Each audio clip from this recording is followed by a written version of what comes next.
Glory is actually, the word for glory is called kabod. And when we talk about kabod, we talk about the weightiness and the heaviness of God deposited in man. Glory, glory. Glory is not just light sparkling. It's the presence and the awesomeness of God packaged in a container, in a thing, in a place, in an environment that brings about a change that causes attraction.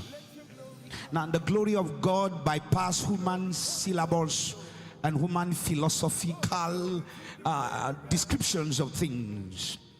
And even mathematicians will not be able to add together the things that are happening around your life.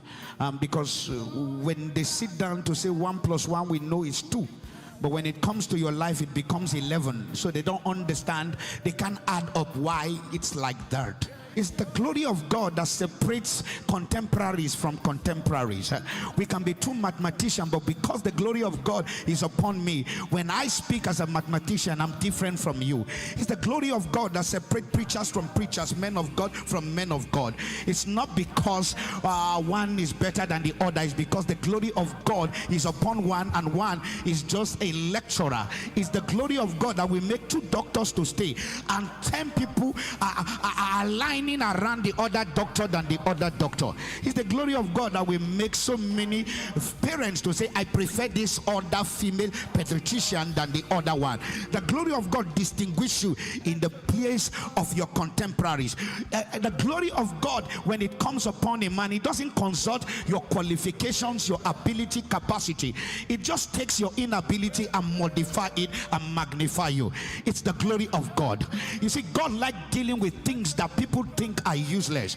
In fact, God will want to show that it is his glory that makes a difference. Am I communicating? That's why when the glory of God came upon David, he was just a shepherd boy by the backside of the desert, but the glory of God brought him out to become king.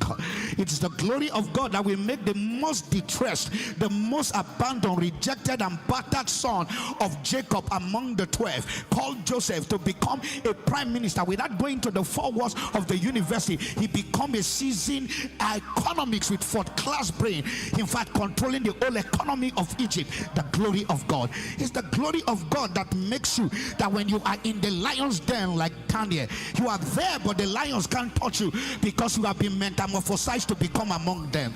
It's the glory of God that will follow you into the fire. Even where you are in the fire, you are a fire to the fire. It's the glory of God. When the glory of God comes upon you, you can be in Egypt and yet you are favored.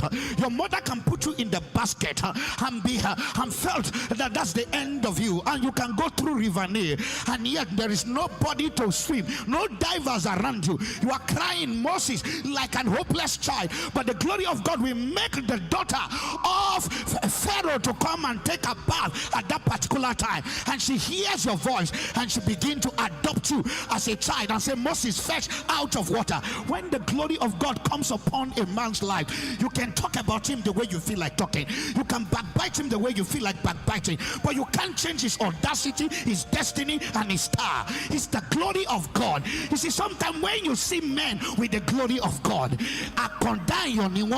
feel that they are going down, but the moment you are concluding, they change level and go from another direction to another direction. It's called the glory of God. It's the glory of God that will make the enemy of Jesus to crucify him on the cross and naked him and escort him to the tomb and feel that it was over.